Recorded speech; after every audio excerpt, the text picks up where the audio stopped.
किसान साथियों को नमस्कार। अपने चैनल पर मैं स्वागत करता हूं आप सबका। देखिए साथियों, ये धान के खेत की तैयारी हो रही है और ये प्योद लगा रखी है, धान के खेत की नर्सरी तैयार कर रखी है। इसमें इन्होंने 3-4 वैरायटी है और हम किसान से अभी पूछेंगे, किसान से भी जानेंगे। ये देखिए इधर रोपाई के लिए खेत तैयार किया जा रहा है। यहाँ पे किसान जो है वो पैडी चला रहे हैं।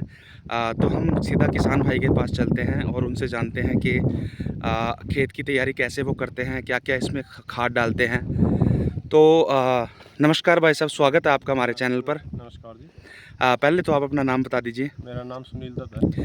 सुनील दत्त जी, खेत की आप तैयारी कर रहे हैं, धान के खेत की, तो इसमें कहाँ से आप शुरुआत करते हैं? सबसे पहले क्या करते हैं आप इसमें? सबसे पहले तो इसको लेवल करते हैं इसका। लेवल करते हैं खेत हाँ, का? मिट्टी का लेवल करते हैं। अच्छा जी। उसके बाद इसमें पानी छोड़ते हैं। पानी छोड़ते हैं। छोड़ने के बाद इसको है ना 1 दिन में 2 दिन में है ना फिर इसको पैडी के लिए इसकी भाई बुआई करते हैं, देखो पैडी के साथ दोस्तों। हाँ, ये पैडी है और पैडी के साथ इसकी ये बुआई करते हैं।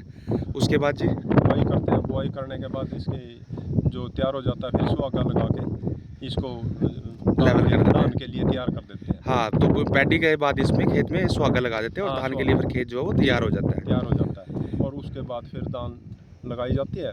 उसके बाद इसमें डीएपी डालते हैं।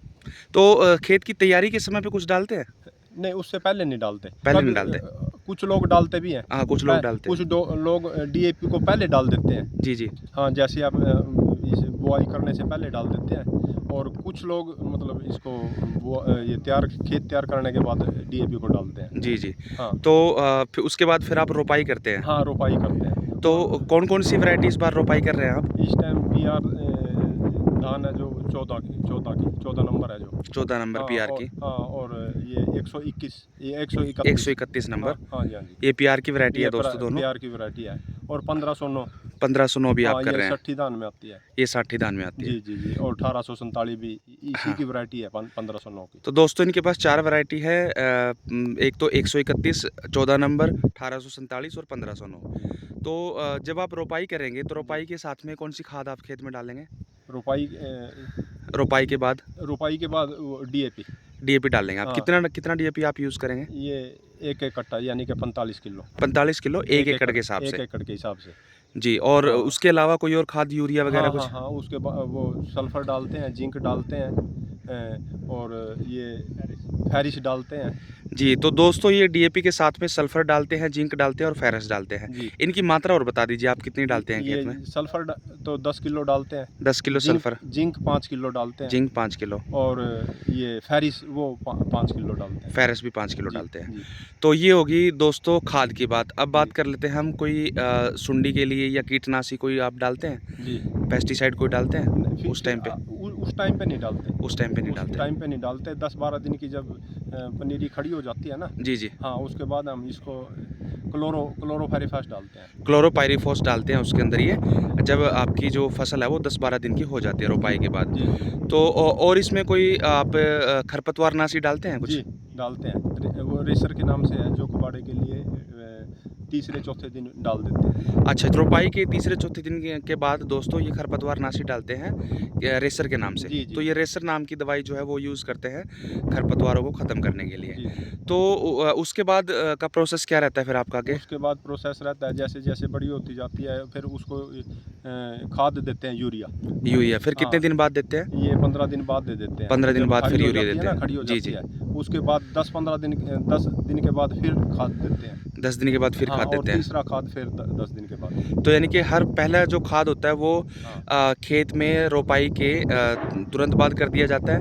फिर उसके 15 दिन बाद दूसरा खाद, फिर उसके 10 दिन बाद तीसरा खाद और उसके 10 दिन बाद फिर एक और खाद, चौथा खाद। नहीं, तीसरा। अच्छा, 3 खाद टोटल दिए जाते हैं। हम 3 ही डालते हैं लेकिन कहीं-कहीं 4 बार कई भी जगह डालते 4 हैं। बार भी देते हैं। हाँ, 3 ही बार डालते हैं खाद। जी, जी। तो ये टोटल खाद हो गया, उसके बाद जी, कोई खाद जी। देने की ज़रूरत नहीं हाँ, होती। उसके बाद कोई ज़रूरत नहीं है। आप फिर कीटनाशक के लिए जैसे ऊपर फंगस वगैरह नीचे और ऊपर कीड़ा तो उसके लिए दूसरी दवाइयाँ डालते हैं। तो जैसे दोस्तों इनको लगता है अभी खेत में हमारे फंगस आ रही है या कीड़ा कुछ आ रहा है, उसकी जैसे-जैसे फसल बड़ी होती है तो उसके हिसाब से ये अपना खेत में दवाई डालते हैं। जी। और कोई आपने इसमें कुछ खेत में तैयारी के समय कोई ऑर्गेनिक खाद, गोबर की खाद वगैरह कुछ डाली हो? वो कौन-सी है ऑर्गेनिक जो वो नीमको एक माइकोराज़ा डालते हैं। माइकोराइज़ा। माइकोराज़ा। माइकोराइज़ा ये लोग डालते हैं जी, जी, दोस्तों। जी। हाँ। माइकोराज़ा डालते हैं और एक जोड़ों को साफ करता है और जी, जी। पौधे को ग्रोथ जल्दी हो जाती है। पौधों की ग्रोथ जल्दी हो जाती जी, है जी, उससे। जी। तो और माइक्रोराइजा डालते हैं हाँ, दोस्तों और अपने एक खेत दवाई में। वो क्रीमको की है। क्रिप्को की। हाँ, क्रीमको की। जी, जी। क्रीमको की वो भी नीचे डालते हैं, वो भी फूड के लिए ही है। वो भी फूड के हाँ, लिए दवाई है। वो ऑर्गेनिक है। अच्छा, वो प्योर ऑर्गेनिक है। वो प्योर और ऑर्गेनिक तो है एक वो। तो ये ऑर्गेनिक में दोस्तों माइक्रोराइजा डालते हैं और एक क्रिप्को की दवाई ये बता रहे हैं, फूड की दवाई होती है। हाँ जी, हाँ वो ऑर्गेनिक दवाई होती है कोई क्रिप्को की, वो डालते हैं ये लोग। तो पानी कितना देते हैं आप इसमें सर फसल में? कितना पानी कितने-कितने दिनों बाद देते हैं पानी? जी। ये पानी तो कंटिन्यू देते हैं, जब से है ना हम रोपाई करते हैं ना, तब से जैसे जो फसल 3 महीने की है वो आहिस्ता-आहिस्ता कम कर देते हैं उसकी जी, जी। मात्रा को, पानी को। और जैसे पीआर है, पीआर 14 है, पीआर 131 है, उसको हम मतलब 4 महीने तक लगातार लेवलिंग करा के, जैसे थोड़ा-थोड़ा मतलब इंच 1.5 इंच पानी रखते हैं। जी, जी। हाँ, तो इसमें अब आप थोड़ा-सा ये बता दीजिए, वीडियो नहीं तो काफ़ी लंबी हो जाएगी। जी। जैसे-जैसे फसल बढ़ेगी फिर हम दोबारा आएँगे आपके पास जानकारी लेने के लिए। जी, जी। अभी बस आप थोड़ा-सा आइडिया हमारे दर्शकों को ये दे दें कि जी। चारों जो आपने वैरायटी आप अपने खेत में यूज़ कर रहे हो, जी। ये कितने एकड़ में कर रहे हो आप ये? ये 21 एकड़ में करते हैं। तो दोस्तों इनके पास एक अच्छा खासा बड़ा फार्म है 21 एकड़ का, और 21 एकड़ में ये 4 वैरायटी लगा रहे हैं। तो चारों वैरायटी की आप क्या पैदावार अनुमानित है? कितनी सोच रहे हैं अनुमानित आप? जैसे ये तो 25 क्विंटल 26 क्विंटल के लगभग निकल जाती है, पीआर 1509 1509। 1509। और कहीं-कहीं ये 28 क्विंटल तक भी दे हाँ, देती है और पैदावार। जो 1847 है वो भी 1509 की ही वैरायटी है। जी, जी। वो 28 क्विंटल 29 क्विंटल। और जैसे पीआर 14 है, ये 36 क्विंटल 37 क्विंटल। पीआर 14। हाँ, हम खाद ज़्यादा नहीं डालते इसमें, यूरिया। जी, जी, जी, जी। हाँ, तो दोस्तों यूरिया। आपने देखा शमशेर जी, सुनील दत्त। सुनील दत्त जी अपने खेत में बहुत ही नपी-तुली खाद का इस्तेमाल करते हैं। जो रासायनिक खाद है बहुत ही नपी-तुली डालते हैं। ये मुश्किल से 3 खाद एक धान के खेत में देते हैं, जिसकी रिकमेंडेशन कृषि विभाग भी करता है। कृषि विभाग यही बोलता है कि आप अपने खेत में सिर्फ उतनी ही खाद डालिए जितनी खाद की ज़रूरत है। उसके अलावा जो खाद डाली जाती है वो सारा नुकसान ही करती है खेत में, बजाय फ़ायदा करने के। तो साथियों हमारे किसान हैं ये सुनील दत्त जी, बहुत प्रोग्रेसिव किसान हैं।